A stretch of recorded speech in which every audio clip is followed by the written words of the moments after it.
नमस्कार साथियों, स्वागत है आपका जीएस प्लस के इस ऑनलाइन प्लेटफॉर्म पे। मैं हूं आलोक पांडे। साथियों, आज हम देखेंगे G7 का महत्वपूर्ण सम्मेलन है जो हिरोशिमा में संपन्न हुआ है। आइए उसको हम देखते हैं। G7 का 49वां शिखर सम्मेलन कहां संपन्न हुआ? हिरोशिमा में संपन्न हुआ। आ रही बात समझ में? ये G7 क्या है? G7 विश्व के औद्योगिक रूप से संपन्न 7 देशों का क्या है? समूह है। आ रही बात समझ में? और G7 का 49वां सम्मेलन था जिसकी चर्चा ऊपर हो गई थी। G7 का 49वां सम्मेलन कहां हुआ?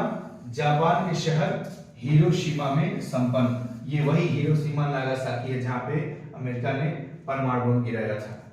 और ये कब संपन्न हुआ है? तो 19 से 31 मई 2023 को, अर्थात ये 3 दिवसीय सम्मेलन था। 3 दिवसीय यानी 3 दिवस ये संपन्न हुआ। 3 दिवस चला था, ये 3 दिन तक चला था।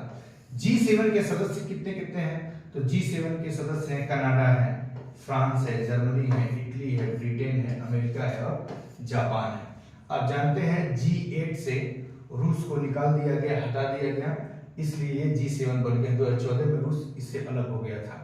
आइए हम EU के यानी कि यूरोपीय यूनियन के दोनों वरिष्ठ अधिकारी, यूरोपीय आयोग के 2 वरिष्ठ अधिकारी होते हैं। एक यूरोपीय आयोग के अध्यक्ष उर्सुला वान डेर लेयेन और यूरोपीय परिषद के अध्यक्ष चार्ल्स मिशेल, ये दोनों इस सम्मेलन में उपस्थित थे। ध्यान रखिएगा। विशेष आमंत्रितों में नरेंद्र मोदी, अपने भारतीय पीएम श्री नरेंद्र मोदी जी भी सम्मिलित थे विशेष आमंत्रितों में। इस शिखर सम्मेलन में विशेष अतिथि कौन था? विशेष अतिथि थे यूक्रेन के राष्ट्रपति जिनका नाम है वोलोडिमिर जेलेंस्की। 3 दिवसीय इस सम्मेलन में मुद्दा क्या छाया था? रूस यूक्रेन युद्ध का मुद्दा सर्वाधिक ज्वलंत मुद्दा था।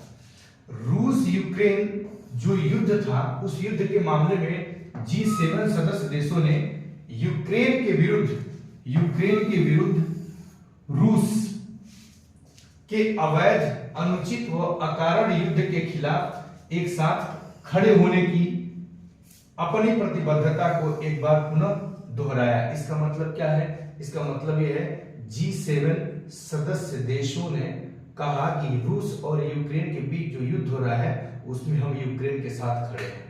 आगे बात समझ में? भारत यद्यप G7 का सदस्य नहीं है, फिर भी इसको G7 शिखर सम्मेलन में आमंत्रित किया गया था और बहुत रिस्पेक्ट के साथ इसको बुलाया गया था। रूस यूक्रेन युद्ध के मामले में भारत का पक्ष क्या था? भारत का दृष्टिकोण क्या था? भारत का दृष्टिकोण साथियों G7 से भिन्न था। इस एवज में मोदी की बड़ी चर्चा भी वहां पे हो रही थी।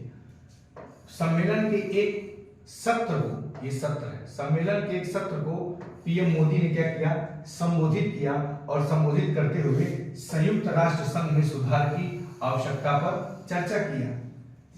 साथियों देखेंगे G7 की स्थापना कब हुई थी? 1975 में हुई थी।